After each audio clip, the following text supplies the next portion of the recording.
What's up, everybody? Thank you so much for listening. I wanted to put this in the top of the show. Make sure you subscribe on Patreon, patreon.com/Brennan Tassif. Check out the merch store at brennantcomedy.com to get your ex-drinking buddy merch. Subscribe, rate, and review wherever you listen to podcasts. As always, we're coming to you live from Gotham Production Studios, and I hope you enjoy the episode. Grab me a beer and grab me a coke. We bout to sit for an hour, bullshit and tell jokes. And please don't mix it up, cause he done sobered up. Brennan T Comedy on your social media feeds. And Brennan Tassif is your ex-drinking buddy. Brennan Tassif is your ex-drinking buddy. Brennan Tassif is your ex-drinking buddy. Brennan Tassif is your ex-drinking buddy. What's up, everybody? Welcome into another edition of Brennan Tassif is your ex-drinking buddy. The graphic's going to be right here. Thank you so much for joining us. If you are new to the show, quick rundown of the show. I used to be everyone's favorite drinking buddy. It was my favorite thing to do, hang out with friends, get drunk, do drugs, get in all sorts of trouble, and reminisce about crazy old stories. I am sober now, but that is still one of my favorite things to do, hang out with someone and reminisce about the good old days. Most weeks I'll be joined by a guest. This week is no exception. All the way from New York City, Josh Simensky. Hello. Hey, drinking buddies. Hey, what's up, the internet? How's it going? What's up, man? How's it going, Brennan? I'm doing great, man. How are you? I'm well. I'm tired. Yeah, Speaking you of, went to a Halloween party last night. I did go to a Halloween party last night and a whole Halloween weekend, which was a lot of Exhausting. activities. Yeah. I'm tapped out for the rest of the week. I will be an ex-drinking buddy for 5 days. There you go. That? Perfect. Yeah. Way to bring it into the show. Plug everything up front. I always do this. You're going to plug everything up front, and then at the back end, let everybody know where they can find you. If you run any shows, podcasts, anything, let everybody know. Yeah. Instagram, social media, josh.simensky or Josh Simensky. Check that out. SIMENSKY. And come see me at New York Comedy Club. I get up on Sundays sometimes, or maybe I'll be working the bar, helping out the bartender, being a bar back. Yeah. There you go. Yeah. Perfect. Well, thank you so much for coming on. I've known you now for a little over a year since I've met you in the mic scene. Yeah. Here working on our craft, as it were. I wanted to it is your first time on the show, so I wanted you to kind of tell everybody. You're not originally from New York, are you? No, I'm from Maine. Okay. The opposite of New York. That's what I thought, yeah, because you are a Division I athlete, as that is discussed. true. Yes. One of my jokes, I'm a true D1 athlete, much more than Brennan. I'll beat him in Oklahoma any day of the week.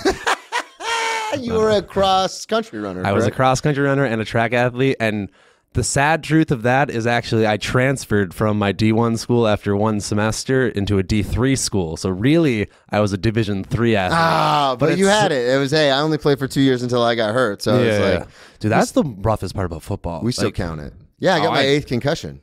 Jesus, that explains so much. Yeah. And they were like, hey, we don't think it's in your best interest to pursue this. Dude, I've never had any concussions. I can't imagine. You haven't had one? Never. You just get I've my given brain myself rocked a around. few. Like I have that bit, which is a true story about putting my head through that guy's car window. Oh, yeah. Yeah, I That's got concussed on crazy. that. Yeah. I would imagine. He was flirting with my twin sister, and we don't allow that around here. You can't flirt with his twin sister or he'll break your car window with his own head. You're like Mike the Situation from that episode. Oh, God, when he headbutted the concrete wall in knocked Italy. himself out. God, yeah, that was bad. But I wanted to talk to you about how you got into stand-up, how you got into comedy in general, how you got to New York. So let's go through it, and then we'll get to some of the drinking stories, because you have quite a few that are... One of them is pretty outrageous. One is good. The story's honestly not amazing, but on paper, it's great. We're going to save that one for the end. Yes, okay. So when did you kind of get into comedy? Like when did you, because you do stand-up now, do you do anything else? Do you do improv and sketch and all that stuff? Or? In college, I did improv for a semester, and college improv is all horrible. Never go see college improv. I would argue all improv is all horrible. I mean, whoa, hey. I would say there is amazing improv out there. Improv is great when it's great. When it's done well, it's great. Yes. It's just there's not a lot of room in between. Yeah. It's great or it's bad. There's not like, oh, it's on okay improv show. Well, and that's the other thing, too, that's interesting, because with stand-up, it's so subjective that you could bomb in one room and then crush in another with the same set list. With improv, it's because it's so off the top of the head. It's like, we're either this is going to be hilarious or this is going to fall flat on its face. Yeah, exactly. And I guess it also requires like good suggestions or whatever. I don't know. I've, again, the audience's stopped improv. fault. But I was always just a comedy. It's always the audience. They were weird tonight. They were definitely they were off, weird. man. Oh, you, are you sure it wasn't you every single time?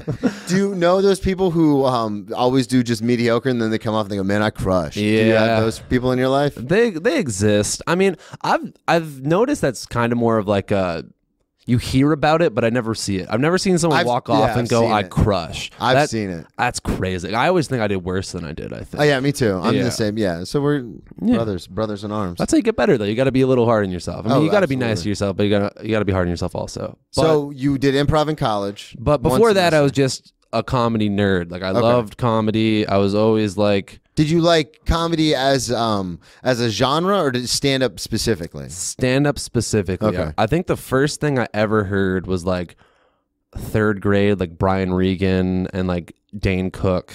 And Dan gets brought up a lot on the show. He's the reason I do stand up. It's so, I mean, for that early 2000s, like he was just the king. And I tell people that, and sometimes people push back because he's like a meme now, I guess. Yeah, I guess. Well, it's one of those things where it's cool. 12-year-old. And I've heard other like bigger comics talk about this on like much larger podcasts, but they're like, oh, it became a cool thing to not like Dane. Yes. It became like trendy to be like, oh, he's so blah, blah, blah. But I always argue, I go, you could put Dane in any room anywhere in the world and he'd destroy. He took New York in one day. That's the story, that he came here back when you could just like come here and get up right away. Yeah, because he was from Boston originally. Yeah. And I guess he went up one night and like leveled, and whoever the manager was like, if he does that again tomorrow night, like he's passed. Like that was insane. But he's like, some people, it just shows you can be like an energy machine. Yeah, and like, and it's interesting because, and I know the listeners are sick of hearing this, but when I first started watching stand-up when I was like 12, I saw it and I was like, this is awesome because it could take me out of my anxiety and my depression, even if it's for that 30 minutes. Yeah. But I was like, I never thought of it as like an actual thing. And then when I saw Dane's Comedy Central Presents, I was like, that's what I want to do. How he was so energetic and like ripping his shirt off and pouring the water and being super silly. Yeah. And then talking about things that like I've thought about, but not even like, it's things that you think about almost like, but they're like throwaway thoughts. Yes. And then he turns them into this huge energetic bit and you're like, oh, that's hilarious. Or even bits where it's just the game is like, look how silly this is, like the drive-through bit. Yeah. When he's like talking about the like fucking pickles and like pickles. And that's the bit. I'm saying pickles in a funny voice. That's the entire bit. Well, he's even got like the Kool-Aid bit. Which is funny because that was a commercial all through the 80s and 90s. Yeah. And then he's like, no. Like you just broke through the wall. You owe me money, man. Yeah, my dad's not going to believe the Kool-Aid, man. He's going to beat me with a belt. Can I pay you in Kool-Aid? No, you can't. You need to repair my wall. But please. His stand-up, that was the first time I'd ever seen anybody or seen anything like that. Yeah. Because before it was, you know, and I say this all the time, but like Mitch Hedberg and Tom Rhodes, they were very intellectual. Greg Giraldo, it was very smart. It was still hilarious. Yeah. But like even Mitch Hedberg, who was more silly, but it was still very like succinct. And Mitch Hedberg was things like, oh, I can't believe I never thought of that. Yeah. Like they're just like things that click right away once like, I'll never be as good as a tennis player as a wall. That's fucking hilarious. Like what? It's so weird that you thought of that. And also like it makes sense for like the druggy thing that he had, that like it was so tied to his comedy. Yeah, the addict thing. Yes, because like it was very much like ruminative thoughts, and like you can tell he just like sat in a room and probably got fucking weird and just thought of all these things. But in 6th grade, I heard John Mulaney's Subway bit about he's coming home from Long Island City. It's like 2 a.m. in the morning, and he's following a woman, and she starts to like pick it up. Yeah. Because he's right behind her. And he's like, oh, she must hear the train coming, so I'm going to pick it up also. Yeah, so he starts chasing her, and he has a line that's like, maybe she hears the train coming, or maybe she felt it in her feet like a Native American in a movie. And I was like, I didn't know you could do that. Yeah. It blew my mind. Just that one little line. I'm like, it made me obsessed with comedy forever. So then this is in 6th grade. Yeah. So then do you think about comedy as a way, as like a job, or because obviously you go to college, you run cross country, you do track. And so what did you major in when you got to school? Psychology. Okay. So did you think like, oh, comedy is like a fun thing to do? Or when did you go to your first open mic? year and a half ago. Okay, year so and 4. I'm relatively new. So what happened between 6th grade and then 2 years ago to where you were like, oh, I'm going to do this? I knew I wanted to be a comedian since I was 14. I was afraid to tell people because like a weird thing to like. So you started watching comedy in 6th grade, so you're probably like 11, 12. And then by 14, you're like, I want to figure out a way to do that. Yes, exactly. And then fast forward, because how old are you now? I'm 24 now. So 10 years, or 8 years it took for you to be like, all right, let me try this. Exactly. I tried one open mic when I was 16 because we had a stand-up comedy unit in my English class when I was a sophomore in high school, which shout out Mr. Meldikov. What up, Mr. Meldikov? Dude, one time there's a drug search in our school. And, you know, they like lock everyone in the classroom, they just go through their car, and they find weed in someone's car. And we're like, oh, shit, like someone's in trouble. And it was Mr. Melnikov's. Shouts out. It's always the English teacher. It is always the English. He was definitely a weed guy. Like no one was surprised. Also, I think did he get quarterback fired? at Princeton. He did not get fired. Good. It was just at the time where things were starting to change. So I think he was good. He was the quarterback at Princeton, you said? I think he was a quarterback at, like, maybe a backup quarterback at Princeton. That's which is nuts. Kind of dope. That's super dope. That's Ivy, man. Yeah, it is. So you have the comedy unit in that class. And I did well. Like, teachers were coming up to me and be like, this is really... You said this is at 16? This is at 16. It all got recorded and, like, got shared. I've been trying to find the tape. I can't do it. It was on my laptop that I got thrown out, like, a while ago. Yeah. But teachers would come up to me and be like, hey, this was, like, good. Like, we're... Oh, so it was... Did you put it on like YouTube or something, or was it just going around the school? I think he gave it to other teachers to like look at. I only asked because when I got back into comedy or when I was doing comedy in 2015, I had a set and I put it up on YouTube because I was like, oh, this will be fun. And then like 5 years later, I looked at it and I was like, I have to take this down immediately. Like it was so bad. But that's good. If you look back at your old material and you're like, that's really fucking great, then you're probably not growing. Yeah, that's true. Yeah. But so you don't have access to this, but other people saw it and they were like, oh, you're pretty good at this. Yes. And this that is in felt Maine. nice. This was in Maine. And I had funny friends, which you gotta have people around you to hit the ball back. Absolutely. And like I've also had times in my life where like you're in a group of people that aren't funny, and just for like a year, just like I was friends with people. Like when you're on a team, like people come and rotate through. So for 1 year, it was just like the vibe of the team like wasn't my sense of humor, and I was like confused because like I was in like upside down world because what was funny wasn't funny there, and what wasn't funny was funny. Hilarious. And I'm like, what's happening? Well, it's like that scene in Zoolander with Will Ferrell's character where it's like, I feel like I'm taking fucking crazy pills right now. It is literally that. That happens all the time, especially with my ex, because she was younger than I was, and her friends were very, very like straight-laced, woke is what you'd say nowadays, but this was 10 years ago. But they were very much like that. And so, it was a comic. They didn't want to play. They didn't want to have fun. Exactly. Yeah. They didn't want to hit the ball back. So as a comic, it doesn't matter. Normally, the more horrific something that gets brought up, it's our knee-jerk reaction to make a joke about it. Yeah. Because that's how we deal with stuff. That's how you cope. Yeah. And that's how I've always dealt with stuff. So like we'd be hanging out, and they obviously were in college at the time, so they're talking about all the political issues of the day and getting very serious. And I went to college, I majored in political science, but I'm above everything, I'm a comic. Yes. So they would say something, and then immediately I would like make a joke. Yeah. And they would be like, that is so inappropriate. And I was like, I mean, oh, that's not, they don't, I'm kidding. Yeah. I'm kidding. And that's why I hate like dinner parties. Oh my God. I'm trying to do a bit on dinner parties right now. I know you are. You're really trying. It never works. No one wants to agree. I think one of it is well, comics it's either they disagree at the beginning when you go, don't you hate dinner parties? And people go, no, we love dinner parties. And you're like, well, fuck off then. And I also just want to be like, then I don't like you, I think. Yeah. Maybe I'm just going to the wrong dinner parties. But that's what sense of humor is. You can sense the humor in a situation. Absolutely. It's like every dark thing, you can find light in it somewhere. Some things, maybe it's not worth it to like there's as I've discovered with my whole set. That is kind of true. No, I'm joking.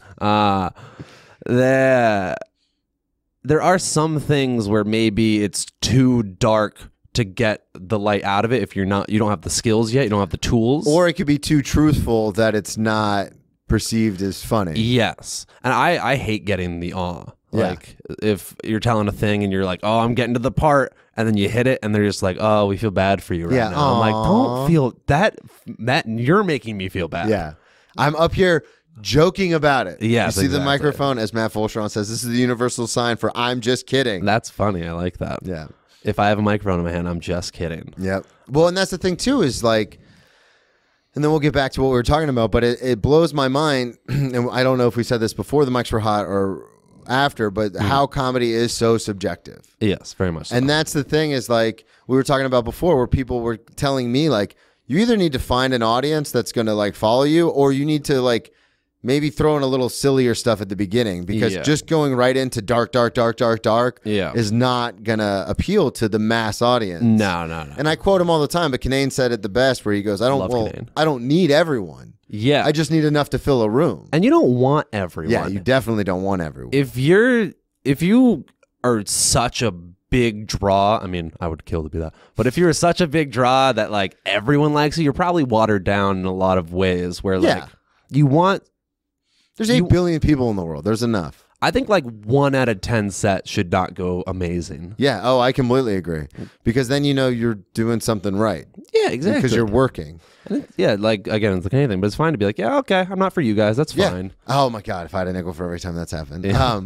But so then this goes around, and then you don't really tell anybody you want to do stand up. So then what happens between 16 and then going off to college, you know, a few years later? And did you just not do it anymore? Were you still watching it? So I just did one mic after I did that thing for school, and it was in front of 2 people in a lesbian dive bar in Portland, Maine. Yeah. And I brought my friends to come. I brought 2 friends to come see me, and I think the jokes were funny, but there was no one there. My friends laughed. They had a good time, I think. I'm sure Harrison Pearl has a story about it. Shout out Harrison Pearl. Shout out. But then I went to college, got a degree because I knew my parents would not be cool with me. Did you go on a scholarship for cross country? I didn't, but I got like financial aid, and that was probably generous because I was on a sports team. When did you so you went to the University of Maine? University of Maine, and then Connecticut College. That's what I was at. Yeah, in New London, Connecticut, which will be relevant later, I think, for when we get to the second part of the show. But I just needed a backup plan. Like I need to show my parents that I had something in mind if everything didn't work out with stand up. I don't even think they knew I was taking it this seriously. Yeah. But the plan was always go to college, move to New York, start doing stand up. Okay, so that was in the back of your head the whole time. The whole time. So you just pulled an old bait and switch on the rents, the parents. I think a little bit. I think they knew I was. See, guys, I got the degree. I'm leaving now. Bye. It was literally that. It was just like. I think I've always had a thing where my parents think I'm not as like in control of things as I am. Like they don't think I'm as capable as I think that I am. I completely understand. I think parents are like that. That's how they're supposed to be. Not only parents, but siblings. I don't know if you have any brothers and sisters. Only child. Okay, then dinner parties. That explains a lot now. But also explains the comedian thing. But it also, it happens with families in general, close friends, things like that, because I started comedy in 2009, and everyone's like, oh, this is just like a phase. Brennan just wants attention, which was partially true, but also I loved comedy. It's a good place to get attention. Yeah, it's the best way. I mean, I used to fake jump off balconies and act like I was paralyzed. There you go.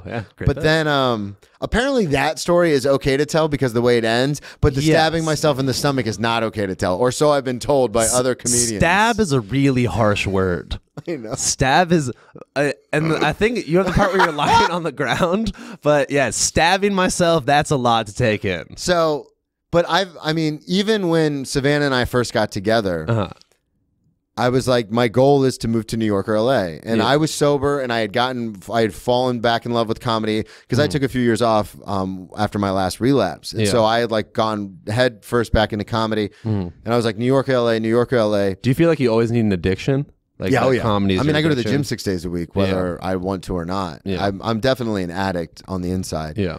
And so we come to New York to visit, and I was like, oh, it's New York, not LA. But everyone in my family was like, Sure, you're going to move to New York, buddy. Yeah. Sure you are. And now here we are. Yeah. Gotham Production Studios in New York City on the couch talking with other New York comedians. So Look, Mom, we made it kind of. kind of. Yeah. I mean, we did. We're I mean, I 50 years from now, we could be like, yeah, I remember I used to do this podcast in New York all the time. Dude, it's fucking it's crazy the lives we get to live. Yeah. I got to go it's a Tuesday. And I was at a comedy party last night. That was a Monday. I was out till 4 a.m. on a Monday. Tuesday morning. Let's go. Yeah, and we're rallying. That's the spirit of the podcast. But it's just amazing. So like you said, you get done with school and you're like, all right, now I'm going to go to your parents like, yeah, sure you are, sport or. There's definitely a lot of that. COVID also hit last semester of college. Oh yeah. I leave for spring break and never go back. Like they just because it's in spring break is in March and the whole COVID thing happens in March. Exactly. So I left school, living at home, and it was like the weirdest feeling of being like I was just kind of an adult and now I'm a child again. Yeah. Because I'm living in my dad's house. Are you doing like all the online classes and stuff? Online classes, and then I start working at Abbott, which is like the company that makes like the COVID tests. Okay. Because of nepotism. My mom works there. But the whole time I was like, I need to get out. I gotta go to New York. Everything was about that. Like, how can I get closer getting this thing? And then I had to show that I had a job lined up because I couldn't just move there and not make money or anything. And now that was the biggest thing with me was trying to get an apartment up here. Dude. I told my twin sister what we had to go through and she was like, I had an easier time getting my mortgage for my home in Florida than I had to get an apartment in New York. Like a guarantor, like that thing of like you might need someone to be like, if you can't who makes pay it, like 40 times the rent. Yeah, I don't know anyone like that. I don't know anyone making 250 G's. No, like what? I do not. Although I got really lucky with my apartment, because I got like the tail end of the COVID deals. Yeah. So I do live in a literal closet, but it is very cheap. And Are you by yourself? No, I have 3 roommates. Oh, okay. Yeah. But your room is a closet. Like it used to be a walk-in closet, I'm pretty sure, and now it's my room. Where's it at? What borough? My social security number? No, just what borough? I'm joking. I'm in Manhattan. Okay, I'm in so you are like in Manhattan. Midtown East. Okay, yeah, that's where I live. Oh, really? Yeah. Nice. 52nd second, baby. Hey, so you're close to right here, kind of. Yeah. You don't have to give out yours. I know, I'm just joking. But I thought you meant here. No. Don't tell them where we record this. They're gonna come. No, They're they gonna know show where we up. record this. We always shout out Gotham true. Production Studios. What's up, Gotham Production Studios? So how did that happen? So you said you get kind of a COVID deal. What job did you line up? Was it with Abbott or was it in psychology or? It was in psychology. So I technically work for Rutgers University, also doing right now. Right now. Okay. Literally, currently. Like, okay. I'm on the clock. But At this moment. I work remote for that. It's also not a ton of work right now. But I love my boss. Things are really cool there. But then I also started working at New York Comedy Club, and that really like changed things for me, and just like how I saw comedy, how I got to see so many great comics, see what they're doing right. Sometimes get to see what they do wrong, which is interesting. Like seeing a really good comic not do well sometimes is so much more helpful. You learn so much more from failure than you do from success. Absolutely. My sets that have gone bad, I remember a lot more than my sets that have gone well, because I go, okay, don't say that again. Yeah, don't ever do that ever again. I had to follow, Audrey Mora? Oh, of course. I love Audrey. I followed her once at Broadway, and she talked about like her journey coming from like Mexico to America and like her trials and tribulations with that.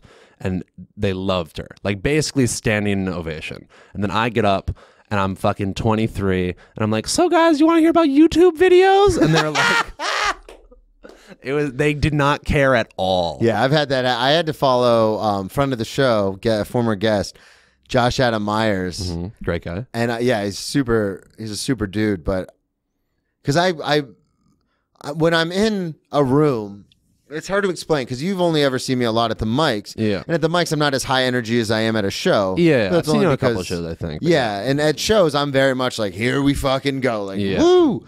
Let's say at Max Fine's show. Yeah, absolutely. Yeah. And I'm very high energy at shows. Yeah. And I remember I was doing a set at the Stand and they're like, all right, you're up next. And I was like, all right, cool. And then Josh came in. He goes, hey man, sorry I'm running late. Like, And they go, oh, actually, Josh is up next. He was supposed to be on earlier. And Yeah. then Josh goes up. And he's like fucking tap dancing on stage and singing. And I'm like, Yeah. I can't follow. Like, I can follow it, but Yeah. I'm so new to performing with other, like, with huge comics Yeah. that in my head I was like, oh, I'll just power through with my high energy. Nah, And I learned, don't ever do that. No, you can't ride someone else's energy. You can ride the energy in the room. Yeah, but you can't try to. You got to judo it. Yeah, exactly. Yeah. I tried to mimic his energy. Yeah. But I'm not nearly as high energy as he is. Yeah. So, and I'm not comfortable in that. Like I'm comfortable in my lane, Yeah. or I can downshift if I have to. But I'm not Yes. comfortable trying to upshift from where I already am because it's already pretty high. Yeah. And I tried to, and it went. It didn't go horribly, but it didn't go well, and it was my first big show at the Stand. Yeah. And it just went mediocre, and I'll never forget that. Yes. Like in my head now, it's like, oh, if someone goes up before you and they're super high energy, downshift. I start small. a Yeah, lot of the like time. way downshift. Yes, because you want to draw them in. Like they were just blown open, and Yeah. you got to bring them Bring back everything in. back. Because I've also had it the opposite way where I did a show at the Comedy Shop. And it was a lot of tourists because the room was barked in. Yeah. And a lot of them didn't speak English. And I got up there because everyone was kind of,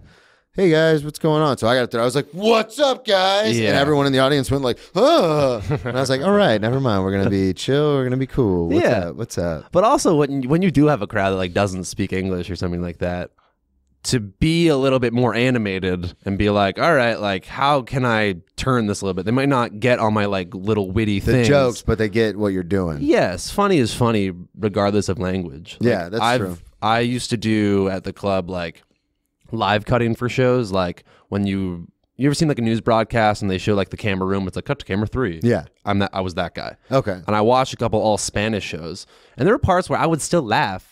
I didn't know what he was saying, but it was funny. Like he was just a funny guy. You know what I mean? Funny's funny. Yeah, that's absolutely true. Yeah. Especially when you do like act outs and things like that, because there are a lot of comics who just kind of lean against the wall, which there's nothing wrong with that. No. But if you're gonna do that, your writing better be on point. Yes. I also think it's beneficial for like, again, I'm still so new. I don't want to give advice, but it was beneficial for me to just focus Put it in the art on form. to focus on just the writing for the first like 6 to 8 months, and then start to be like, all right, how can I work on other aspects of my game? Well, How that's can I bring my interesting performing? because I didn't come up in an environment of stand up like New York. And I mean, it's very nurturing in Jacksonville when I got back into comedy in 2018. But I started in South Florida, and I just started doing like random mics here and there. Yeah. So I wasn't doing mics enough to establish myself with the other open micers and other comics. Yeah. But I was doing them enough to where I thought I was a comic. Yeah. So I would just start mimicking Dane and like people that I really liked on stage. I would just start mimicking that. So then, and then eventually it turned into like Burr and Segura and stuff like that. And then even more Burr where it's like the yelling and stuff. And that's common. People mimic their And so, influences. but then so that's why like if it was a Madden rating, people would be like, yeah, man, your stage presence is like 89, 90, but your fucking joke writing is like 65. Yeah. And it's like, oh, that makes sense because I was so focused on the performance aspect of comedy. And then I was like, oh, well, I'll just do the performance thing with the shit I want to talk about, which is super dark. And it's like, oh, it doesn't always that doesn't blend super well. Yes, it doesn't mesh together as well. Yeah. So I wanted to ask you, so you get to New York, you're working for Rutgers, and then because you moved here with the intent to do comedy. Literally, I think 3 days in, I went to my first open mic, and then I did. Where was it? It was at. Well, actually, I went to one at Eastville just to watch. Okay. And it was Christian Conti and some other dude hosting it, and I watched it. And it was an open mic. It was fucking awful. Yeah. And so I was like, oh, I can do this. Yeah. I can for sure do this. And then I went to one at West Side the next day for my first time getting on stage, and I fucking ate it. I was like, Did you say this is my first time in New York? no, I didn't want to be that guy. gotta say it. I didn't want to be that guy. Yeah. I said it the first like 2 weeks I was here. Sober. Just moved to New York. I just had a kid, just making stuff up Yeah. now. But I went to West Side and I just did like, oh, I don't need to write anything down. I'm just going to talk. I'm funny. I'm just going to get up there and talk. So And this whole time, from 6th grade until now, you have not. Have you written a set? I had a million joke ideas, which I now know were premises, which I thought were jokes. Okay. So I just brought up a bunch of funny situations that people went, and I was like, oh, there's supposed to be punchlines. I didn't know about that part. And I got like, I found a couple. I found like 2 and got like 2 laughs. Yeah. And I got off before my time. This is at West Side? This is at West Side. But someone came up to me afterwards and said, you're very likable on stage. And that was very nice. And I was like, okay, that's something. But Eric Walsh. Love Eric Walsh. Shout out. I've been trying to get him on the show, but he doesn't do podcasts. It's a bit of a meme that I talk about him a lot. Like between me and him, it's just a joke that we have that I talk about him too He's much. one of my favorite people. He's such a good comedy person all around. So funny. But he showed me like, all right, like here's what you need to do. Like here's podcasts to listen to. Here's what a joke looks like on paper. He like wrote it out. Yeah. And like he broke down like the math of a joke, which I like knew a little bit, and I knew a lot about joke He's theory. very analytical, so that makes sense how he would. But it was very helpful that he did that. And then I did like 3 mics a day for like that, not the whole year, maybe 8 months. And I ended up doing like and so you're working mics and shows after my first year of comedy. So you're working at the time. I'm working at the time, but I'm working remote. So you can kind of plan your day out around. Exactly. Okay. I knew what days were going to be my busy days. I knew when I could like slip away at 3 o'clock and go to a mic and get back and check my email or something like that. Or then also, I mean, comedy happens at night. I could work during the day and then go do 2 mics at 5 and maybe hit up, like go hang at a show. Yeah, absolutely. Like so you jumped in full bore and you just I knew right away. I was like, I need to take this very seriously. If you just have your toe in, you're not really doing it, you're not going to get better. It surprises me, and I talked about this with Ryan. I've talked about this with Thomas and O'Toole. I've talked about this with SP. I've talked about this with so many people who've been on the show. It blows my mind that people, because comedy's been my whole life for as long as I can remember now, like, the last 10, 15 years. Yeah. So it's so bananas to me that people will save and scrimp and scrap and do everything they have to do to get to New York. Yeah. Just to kind of do it. Yeah, I don't. I'm like, what the fuck? I think it just says something about the comedy mind for some people that like. I think we're also like a little lazy. Like comics are like the most hardworking, lazy people I've ever met. That's like, a good way to put it. I think it also just has something to do with like laziness is also like efficiency in some ways. Like you find ways to get better at things so you don't have to work as hard, if that makes sense. Yeah, and then there's also a big thing where people who kind of get up quickly, or you know what I mean, people who start to take off. Yeah. It's because they have more of a work ethic. Like I know people who are way funnier than me. Yeah. But like on their days off, they just want to like chill. Yeah. And like maybe hit a mic. I'm like, oh, I've already recorded, as we're recording this at 12:50. I've already recorded my sports podcast this morning. Jesus. I'm recording with you, and I've already signed up for 3 mics after this. So it's like, there you go. But it's like, you know what I mean? I only say that to be like, let's fucking go. That's why we moved here. Exactly. And then also on the days that I work, I sometimes try to hit a mic before work, but that's a lot. That is a lot. And you're so a bartender? No, I'm a server, but close. Okay. Yeah. But so it's like one of those things where like if I don't work till 6, like I'll hit the 2 o'clock mic or the 3 o'clock mic. Yeah. But most of the time I'm like, I don't really want to hit a mic and then go into work for 6 to 8 hours on my feet running around. So, but still, it's like on my days off, I cram so much comedy into my 4 days off a week that it's like, let's go, man. Yeah, you gotta. And so it blows me away when people move here and they're just kind of like, yeah, I hit mics every once in a while. And then I had people coming up to me being like, how do you know Hannah Berner? Like, how do you do that? And I go, that's the job, man. You hang out. You hit mics during the day and then you go hang out at the clubs at night. Like, what are you doing? Yeah. Although I that's one of the nice things about working at New York Comedy Club is I'm really bad at meeting new people. And that forces you to just be around them. And it makes me feel comfortable. It's like I have a reason to be here. I'm at work. Exactly. And so like, and people want to talk to you if you work at the club and they like are nice to you, and like comics are the nicest people in the world. Like, I mean, not everyone, but like I think comics are very sensitive people, and they can tell like, oh, this guy's new. Let's make him feel included. We're big babies. Exactly. Yeah. And especially the ones that are like the aggressive guys. Those guys, bigger babies. Oh yeah. Biggest baby right here. This guy, dude. I'm so sensitive that I told this story on the bonus episode for Patreon, but I did a roast last Sunday and got just murdered. And I joke about it on stage now, like I've turned it into a bit, which is so no harm, no foul. But Like, I remember being on stage and people were like, I don't even know your name. Like, you should just quit comedy. Like, I'm never going to learn your name. And I remember just thinking in my head, like genuinely thinking, don't cry because then they win. Like, you cannot cry. Just your own monologue being just in my head. I just kept saying, don't cry because then they win. It's just a roast. It doesn't matter. No one will fucking see this. It was so but also bad. just someone else saying the things that you've probably thought before, like your all doubts. The time, yeah. And you're just like, oh God, my innermost thoughts are being just broadcast to a room of people for them to laugh in my face. So bad. It's so bad. That's like, you ever go to the heckle mic? No. I did it one time, but it's like the idea of the mic, shout out Sarah Harvard, the audience can yell whatever they want at you, and it is fucking insane. It's like, so is it to like help you work on crowd work or responding to hecklers?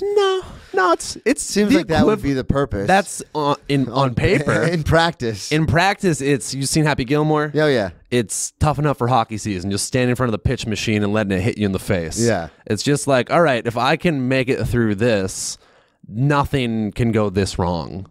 If the heckle mic ever happens to you in real life comedy, get off stage. You messed up. Something they're gonna fucking draw and quarter you after this. It's bad. God. Yeah, it's a lot.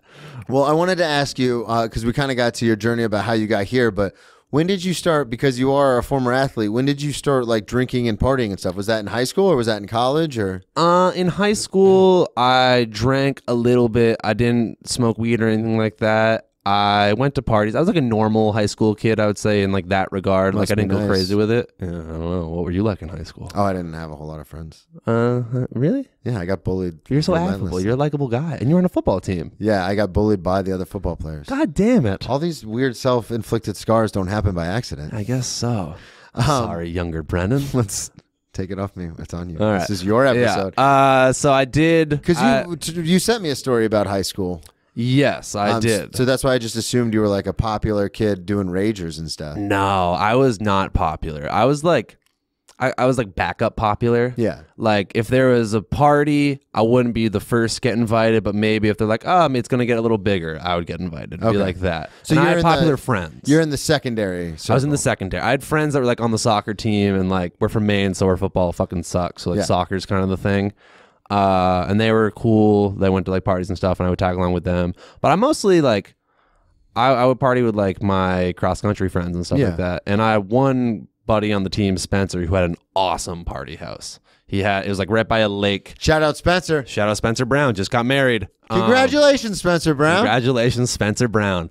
And he was just this guy that was like, and he was on the cross country team. He was on the cross country team. You know those people that are just like enigmas, where like they're not conventionally cool, but they're just so like sure of themselves from a young age that they're just cool. Yeah. Like he would like talk to like popular kids about like Lord of the Rings, and they'd be like about it. There's so many. Oh my God. So often. And sometimes it happens because we see it in comedy. Yeah. Where you'll be like hanging out with some of your friends that do like bar shows and open mics. Yeah. And then they'll go up to like a super popular comic and be like, hey man, what's up? And you're like, the fuck are you doing? Dude, But then the super popular person's like, hey, what's going on, man? And you're like, what is happening? I heard a crazy story about an open micer. I'm not going to name names on this one, but he went up to Louis. That's what I'm talking about. At the stand and went, do you have advice for me? And Louis starts to give him advice. And then he gets a phone call and he picks it up and says, hold on, I need to take this. To Louis. To Louis C.K. And Louis just walks away from him. And I was like, how do you have that blinding confidence? Well, I don't know if it's confidence or just lack of shame. Like or lack of shit. I mean, it's like a weird, because I know comics who, like when Dave Chappelle's in town, he performs at the Stand a lot. Yeah. And because I know the manager and stuff, like I don't get free tickets. I don't even get like preferred tickets. Yeah. I still have to pay the whole full price. Yeah. But he'll just text me and be like, ticket. He'll be like, hey, it's going live in 30 seconds. Like, be ready. Yeah. Just so I can get on there so that before they sell out. Mm-hmm. But there are open micers I know where they're like, yeah, we just showed up and went downstairs and just told them we're comics. And I'm like, that's not what they mean by we're comics. You can get into so many places if you just act like you know what you're doing, though. Yeah. Oh, yeah. I learned that from Burn Notice. Oh, yeah. Huge fan. Shout out Burn Notice. Jeffrey Donovan. So your buddy Spencer. Yeah. He just has this aura about him. Yes. I talked about it in my best man, or I wasn't best man, but in my groomsman speech to him. Yeah. He was just some guy that I could look up to, and like he was like popular, or he was cool in a way that I could relate to. That was like, oh, he's just himself, and people like that. People like when you're yourself. People so like I was genuine. like, yeah, I was like backup popular, and he had a dope party house that I would mostly party there. Yeah. So then what happens with the was it your house? It was my house that you got in trouble at. Yes. Set the stage. How old are you? What year is this? Senior year, I'd assume? This is senior year of high school. Always is. My parents still do not know about this also. Shouts out to the parents. So you might be learning something, mom and or dad. They're going to find this. They know to find things. This That's cool podcast that should they also be listen. called I'm Never Getting a Real Job Again, by the way. This is insane. I've had a couple of people call me and be like, hey, you got to take down my episode. I'm having an interview coming up. And I'm like, seriously? I mean, if a job... Once you do this show, you're committed to being a comic. If a job went this deep into the podcast, good on them. Good. Yeah. You listen to the whole thing. Good job, research. guys. Well, a lot of times now random sites will just transcribe the podcast. Oh. So then they can just, I mean, they're not looking for words like party. They're looking for like the N word. Yeah, that's fair. We're not going to say that. It's Senior year of high school. I've never thrown a party before. I was just gonna have my friends over. And your parents are out of town? Parents are out of town. Are they still together? No, my parents are divorced. And I was supposed to be, my dad's out of town. I was supposed to be staying at my mom's house. I did the old, I'm sleeping at a friend's house, really go to my dad's house, throw the party. And so people are starting to show up. I'm sorry, but little details just, I gotta know. Give me. Who are you inviting? Obviously, this is the age of the internet. Are you putting like posts up on social media? No. Are you is Spencer reaching out to all the like the super cool kids? Like Spencer had already graduated. Okay. So he's not there anymore. He was a year above me. I just wanted to have like 25 people over. I didn't want it to be like a big party. So are you inviting people in your kind of level, or are you going to like the super popular kids being like, hey, I'm having a party? No. But since I have friends that are friends with them, I'm inviting my friends. Yep. They start to hear about it. You knew what was going to happen. I honestly didn't. I didn't even so you didn't do it on purpose. I didn't do it on purpose. I was just cool with having like my friends at a party. I didn't need it to be like, this is my ticket to the big leagues. Yes. Hey, I get to be popular now. I was past the point where I really cared about that. See. There we go, Shanae. Just 1950s high schooler.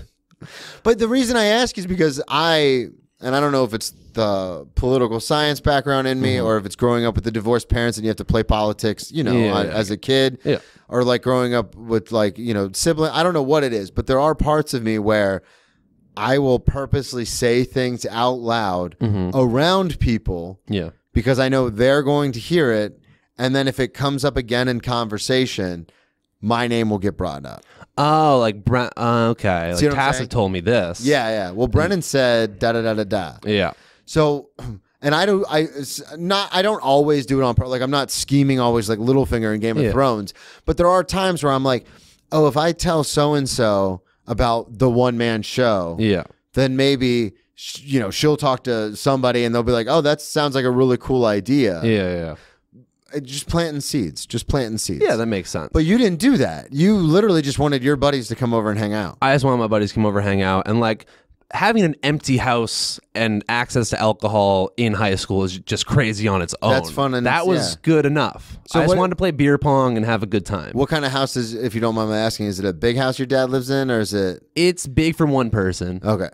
It's just like a 2-story. Like he's all alone now. He has a parrot. Shout out Charlie the parrot, which I do have bits about. I had a weird animal house. Like I had so many pets growing up. But is Charlie the parrot in the house when you're having the party? He is in the house when we're having the party. Fucking rat. Yeah, it was kind of cool. So I'm inviting my friends over. People start to show up. Word starts to get out, and like people are like texting me. What are you doing tonight? Hey, we're at Josh's. Exactly. And just as the party's starting to get going, someone goes, there's like woods behind my house, 'cause I live in Maine, everything is woods. And someone goes, there's like lights behind the woods. And I was like, I think someone must have gotten pulled over on like the road on the other side. So it's the house, then the woods, then the road. Yes. Okay. And so we see little blue lights. And I'm like, okay. And then... Is it raging at this point? Or you said it was just getting going? So. Just getting going. Before it's really like... amped up. Yeah, no one's even like hammered or anything. Like people are just starting to get going. Like we'll say like third game of beer pong has happened. Okay. Yeah, so it's not super deep in the night. People are still arriving. Yeah. And then there's a ring at the doorbell, and I walk, and it's the police, and I'm like, how did this happen? Like we just started. We just started. Someone broke into a car that someone parked, and the alarm went off, and the neighbors called for that. And then they saw that there was a party going on. So I know my rights. Cops are like vampires. They have to be invited in. And I'm like, we're having a team cross-country party for the end of the season. It's just a team dinner. No, you cannot ask any more questions. Goodbye. But cars are still rolling up that they can talk to. Yeah. So I have to text every person that's coming like, hey, police are here. You're on the cross-country team, and you go to a nearby high school, and you're coming to hang out. Tell them that. This one kid, so you have a plan. You're like, I have a plan. Reaching out to everybody like, hey, if you're on your way. They lined up the cars behind the woods to catch people running through the woods when they got to the road. They were like, they had nothing to do. Police in my town had nothing to do. They really orchestrated. So let me get this straight, just to suss everything out for the listeners. Yes. The car alarm goes off. Car alarm goes off. Neighbors call the police. Police see that there's a party happening, so they say, hey, we're going to spook these kids. So first, let's line the road behind the woods, behind the house with cop cars. Yes. Then we'll go ring the doorbell. Yes. Wow. Very, very tricky at these cops. You can tell they were just bored, and they're like, let's fuck with these kids. So they're going to catch people. One kid, he sees that there's cops, and he has 2 handles of vodka in a car while he's pulling up, and he sprints out of the car into the woods, throws the vodka, not the woods where the cops are, but the other way. Yeah. And his phone dies, and we don't hear from him until the morning when he walked like 6 miles to a friend's house through the woods. God. Yeah. Why did he not just get back in his car? Because he had vodka. Oh. So he had to get rid of it. Yeah. They were going to see it. I guess you could like, I don't know how cops work for searching cars, but like, also he was 16, so he probably wasn't thinking that much of anything. Yeah, I was going to say, because just saw cops, alcohol. now if you have alcohol in your car, it doesn't matter how old, you could just be like, yeah, I was in the car. It's my dad's. Yeah. You're But fine. you don't think that when you only learn these lessons that would help you in your teenage years by the time you're in your like mid to late 20s. We should teach law to children. We should. Yeah, children should be lawyers. This should be a class. They should be a class for just reasonable things like that. I know this is like the most hack thing in the world of like, they should teach us about a mortgage in No, high but school, it's true like, because like I remember being in college and I was pre-law, so like when cops would bang on my door when I like was off the football team and I started drinking like crazy, they'd bang on my door and I'd whip it open and be like, "The fuck do you want?" Yeah, exactly. And they'd be like, "What are you doing?" I go, "None of your fucking business," and just slam the door shut. But like you can technically get away with that. You can if you're white. Yeah, If you're black, it doesn't work that way. You can't always get away with it because there are times that I did that and then they'd knock on the door and then rip me out of the house. That's fair. Because I'm also a person. I'm not just a police officer, and I will beat your ass. Yeah, well, that's the thing. It's like, and like eventually, like they'd book you on some like bullshit charges, and eventually it would get dropped. But the problem is your night is still ruined. You still got the shit kicked. Oh, in my case, I still got the shit kicked out of me. It still sucked. They have a lot of control over you before it gets to the courtroom. Yeah, exactly. Yeah. So you say no more questions. You shut the door. You text everybody, and then what happens? What happens is everyone on board for the story?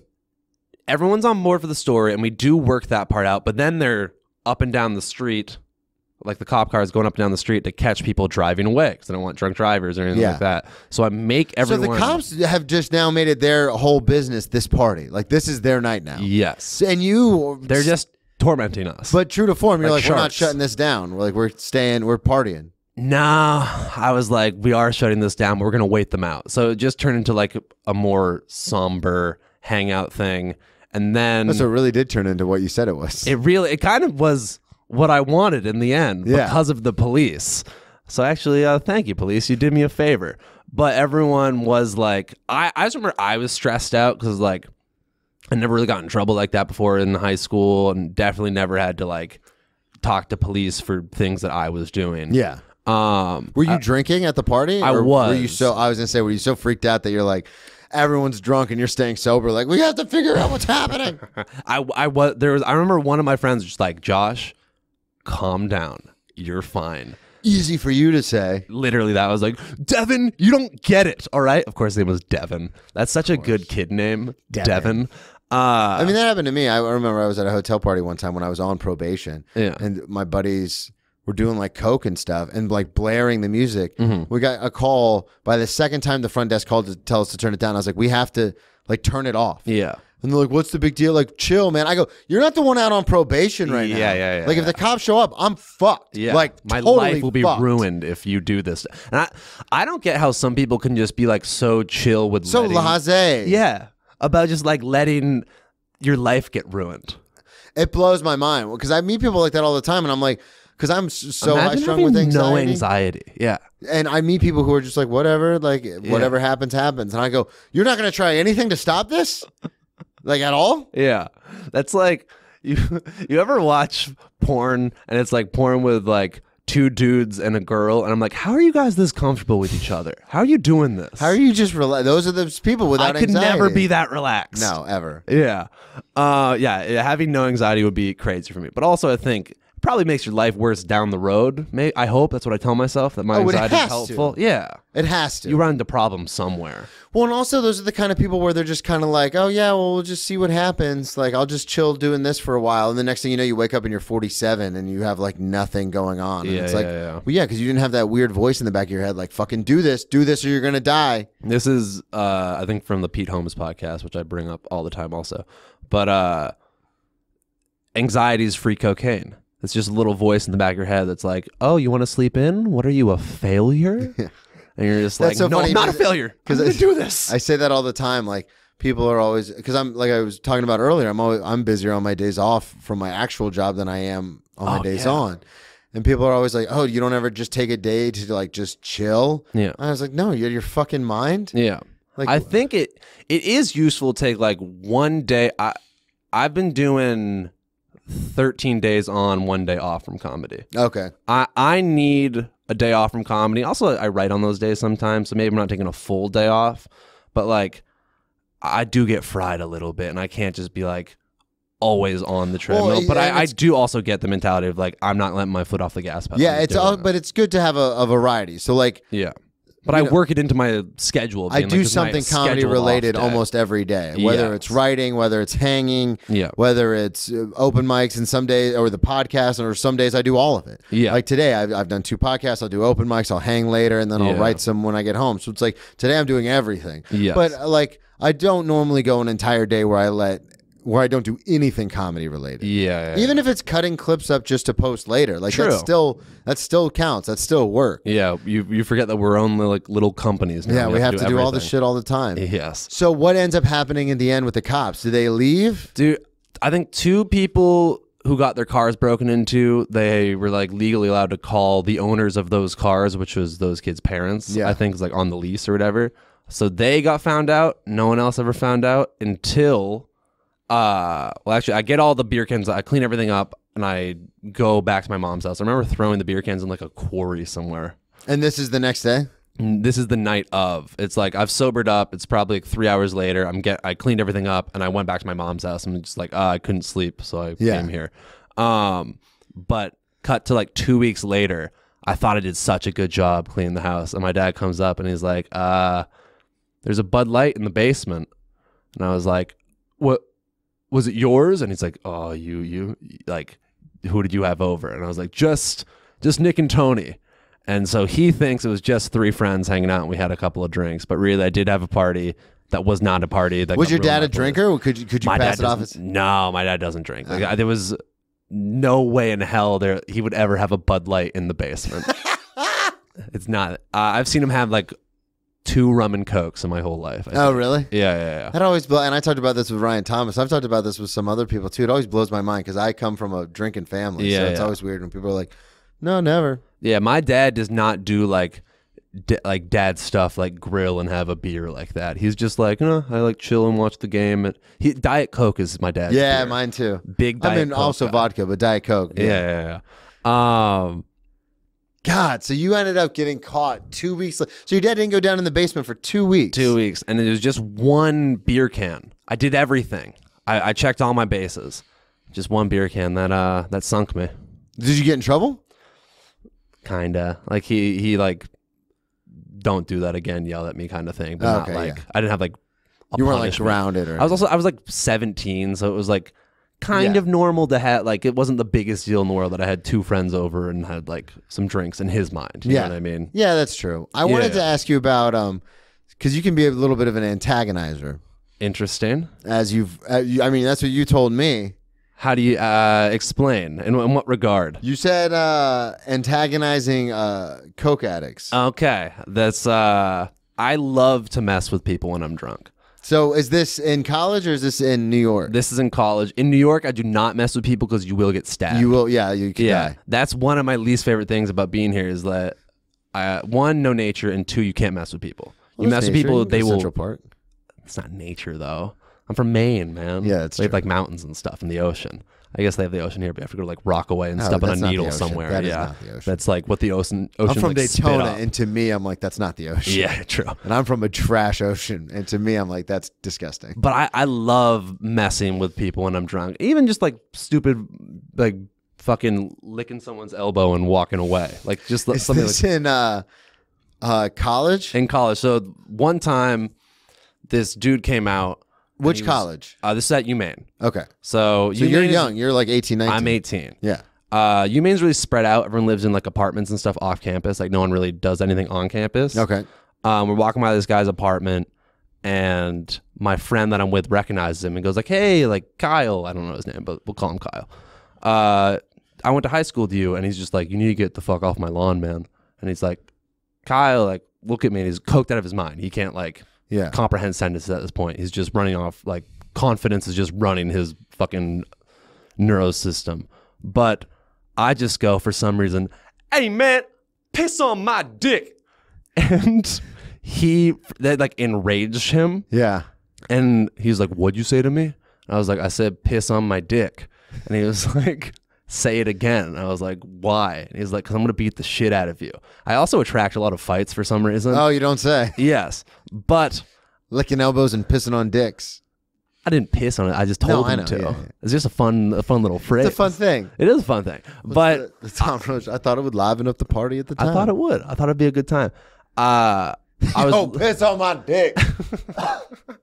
but I was friends with football players because I was an athlete. Yeah. D1 athlete, world renowned, University of Maine. Go Black Bears. And so I'm also just with these like 2 giant dudes. And Oh, so you had buddies with you from the team. they were like right next to me in like another apartment. Yeah. Like just hanging out outside. And I was just Oh, okay. So you walk up, your friend sees Kyle. Yes. And then these other football players are they in their see apartment. what's going on. It's like tension starts to yeah. brew, and they're like, "Hey, you got a problem with Josh?" And it was the most fun. It was like having bouncers in real life. It was like having That's so security. cool. Yeah. Just because also you know D1 football players. I look like a different species than them. Oh, There are yeah. 3 of me. Yeah. They're gigantic. Just having that kind of backup. Well, and it's also weird too because hanging around athletes, I always felt like the smaller one because I was always like 220, 230. Yeah. And then when I hang Which is around normal insane for me people, to I'm think. like, oh, I'm a giant. You are. Yeah.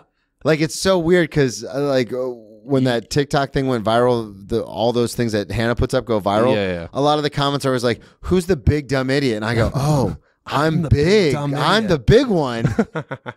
Yeah, you look like a dude. You look like a Midwest guy who's like raised on like corn and like corn fed, baby. Yeah. So what happens? Does the guy just like walk away? No, he walks away because it's just having like walking security with you is the best. But I was also the kind of guy in college that would break up a ton of fights. Fights just followed me around. Yeah. So what happened? One time a guy came up to me and just went, "I know who you are," and I went, "I don't know. No, you don't." And he goes, "Yes, I do. And I'm gonna kick your ass." I'm Why? like, "What? I don't know." Was this at a bar? Was this at a party? It was at a party. I didn't know him. And I just had to like walk away because I was like, I'm not going to fight this stranger for no reason. But I was always the kind of guy that like, when a fight would break out, like one time I went to a frat party on like a Wednesday, and someone was dancing with some dude, and a guy runs up and just like, or some dude was dancing with some girl, and this guy runs up and just like punches him square in the face. Just sucker punched him. Sucker punched him out of nowhere, and I jump on the guy that punched him and like kind of put him in like a rear Spider naked, monkey? Yeah. and pull him back onto me. And I was like, "Hey man, why did you do that?" And he was like, "He's dancing with my girl." And I'm like, "Well, use your words. You don't need to hit him." And he just goes, "You know what? You're right, man. What's your name?" I therapize them. I use the psychology degree. Yeah, Use absolutely. your words. But yeah, I was always the kind of guy that would jump on people's Plus, if backs. your girl and is dancing with another dude, she's not your not girl. No, that's a bad breakup with that girl. You're in a bad Immediately. relationship. Yeah, that's also at toxic. a party that you're at. With everyone around? That's that kind of shit that only happens in college. That's like that Daniel Tosh joke, I hope my girlfriend cheats on me, so when I walk in and she's blowing some other guy, I can be like, you can't do that. This is over. I'm out of here. Guilt free. I've had that thought before of like you want to break up with someone, you're like, oh, I wish they'd cheat on me. Yeah. And then that is a little close to home. No, I have had that thought before. Not in my current relationship because I love my girlfriend more than anything. We love you, Brennan's girlfriend. Savannah, friend of the show. Savannah, friend of the show. We love you.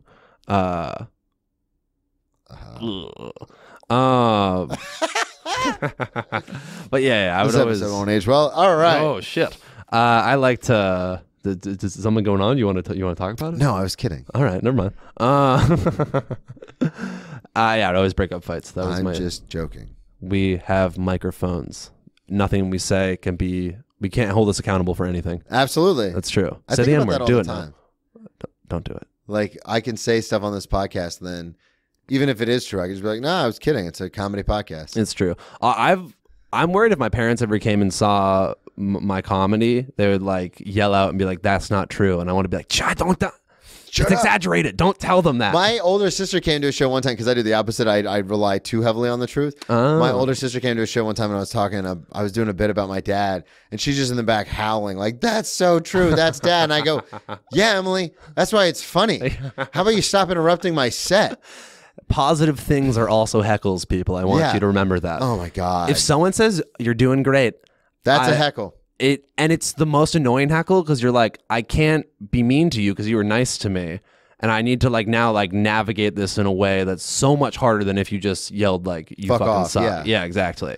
I wanted to ask you about shrooms in the park, and then we're going to end on the boat story. All right, sounds good. So we got about 10 minutes. Let's talk about shrooms in the park. I'm assuming that's in Maine. This was in Central Park, actually. God damn it! You fucking bait and switched me. I bamboozled you. The first one, I was like, "Oh, that's got to be in New York, coke addicts," and you were like, "No, that one's in Maine." And then this one, I was like, "Oh, a park, nature, got to be in Maine." Exactly. This one's in Central Park. So do you remember the? So tropey to do mushrooms in Central Park. It is, but where else are you gonna do them? That's in New true. York? No, that's why it's a trope because Exactly. you have to do it there. It was my friend's first time doing mushrooms, and it was that.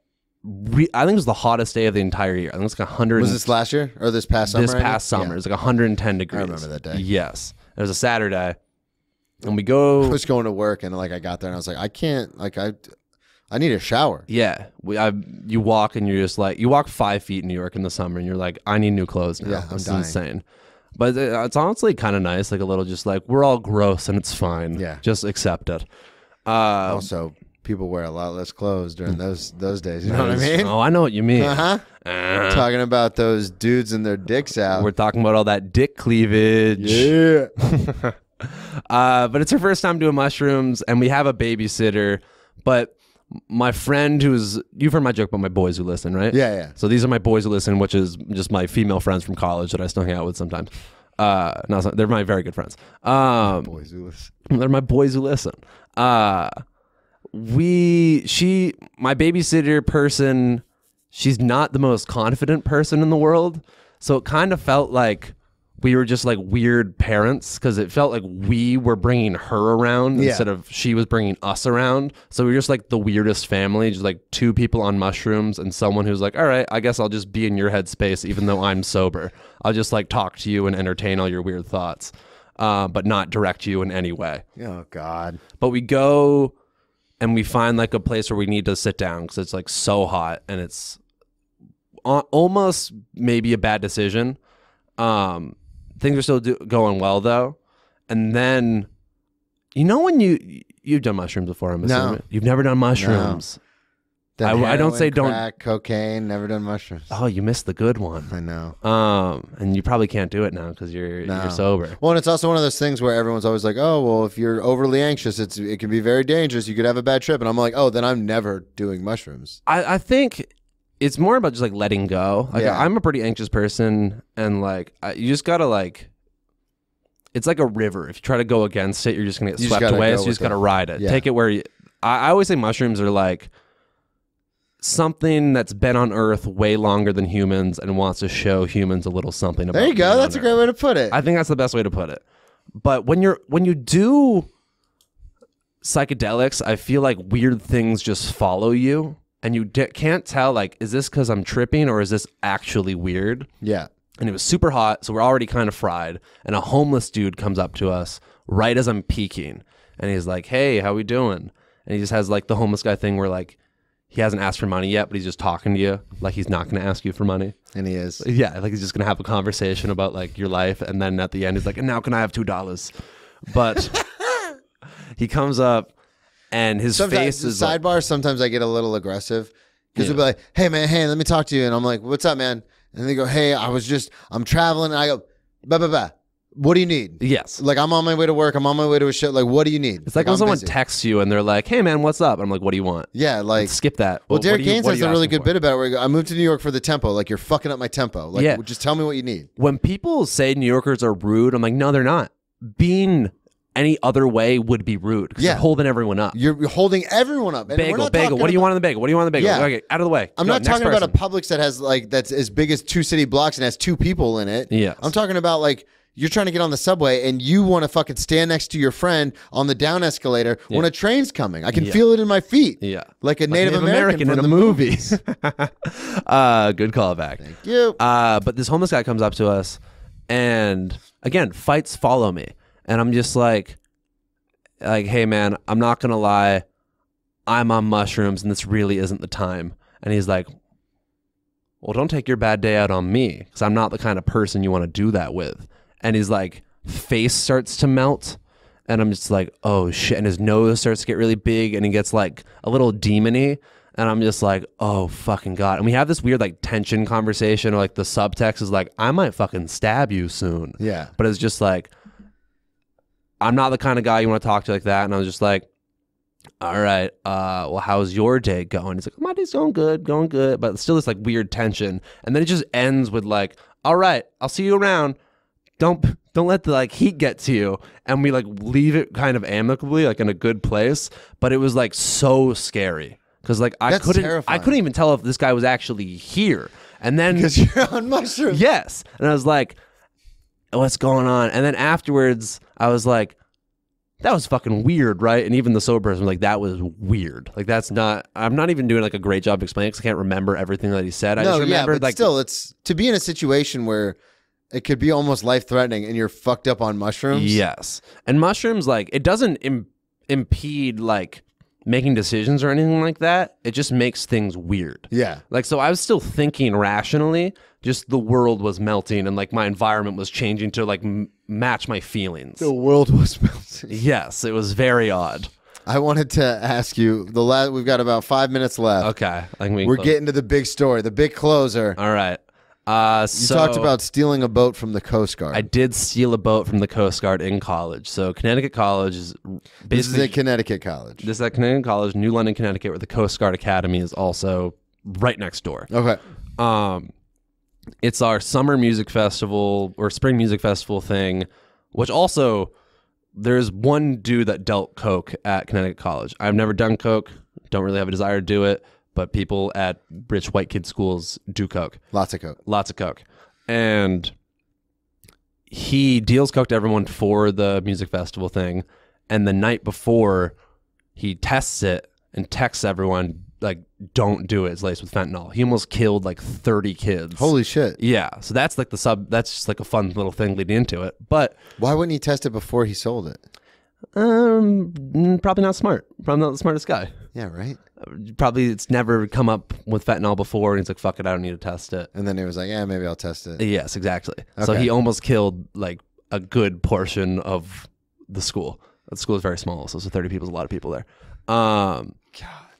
But we're drinking, we're having a good time. We go down to the river where the Coast Guard boats are all lined up, and we see one has the keys in it. Oh, no. And me and my friend Tarvis, great name by the way.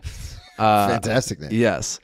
We're like, we're definitely taking this boat. And she was like, we're taking this boat. And so we take it, we do a joyride, we're taking people back, we're picking people up, we're doing loops around the river. And it says U.S. Coast Guard on the U.S. boat. Coast Guard, literally, it was one of the ones with like the little standing thing. Yeah. And then like just a little like fishing So it's boat, like, basically. Yeah, like 20 feet, maybe 25 feet. Yeah. And it's not even like a super eventful story, but it's just like great on paper, like I said. Like, So wait, nothing happened? nothing happened. You Never didn't get got caught? Just How the fuck does that even happen? I don't understand. Someone fucked up that they're leaving their keys in the Coast Guard Well, boat. not only that, but it's just like there's nobody. It's the Coast Guard Academy. There's no one around. I mean, there's negligence in our military. I've said it once. I've said it a million times. How do you think Abu Ghraib happened? This same thing. Same thing. You stole a boat from the Coast Guard. I stole a boat from the Coast Guard and took it on multiple joyrides while I was drinking. So 2 crimes, actually. 2 crimes. Stole a boat, drinking and driving. You can get a DUI on a boat. You can. Yeah. And a Definitely. bicycle. Yes. Never forget that. Don't ever. But yeah, that's, again, not a great story, but a good little So what punchline. happens? How did you just park it? Park it. You left the keys in it? Yeah. I'm sure someone was like, "Oh, the gas is lower than I remember." That's what I was gonna that's say. it. That's all. That's just like, I must have fucked up something. Imagine if you would have crashed that thing. Dude, that would have been bad. That would have been so bad. That would have been life ruining. Yeah. Crashing a go. Sometimes you'd be.